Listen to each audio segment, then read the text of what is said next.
నమస్కారం. సుప్రభాత గంటారావానికి స్వాగతం. ముందుగా ప్రధానాంశాలు. వైభవంగా ప్రారంభమైన మేడారం మహాజాతర. భక్తజన నీరాజనాల నడుమ గద్దెపైకి సారళమ్మ.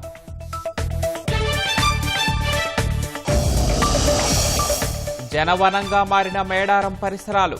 నేడు సమ్మక్క ఆగమనంతో నిండు జాతర ఆవిష్కృతం.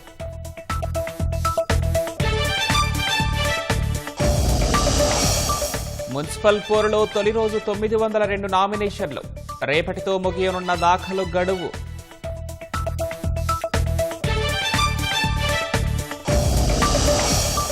మైక్రో బ్రోవరీల్లో సర్కార్ అవినీతికి తెరలేపిందన్న హరీష్ రావు. బీఆర్ఎస్ నాటి నిబంధనలే అమలు చేశామని మంత్రి జూపల్లి ఎదురుదాడి. ఇవాళ ఉదయం అజిత్ పవార్ అంత్యక్రియలు. హాజరు కానున్న ప్రధాని మోదీ సహా ప్రముఖులు.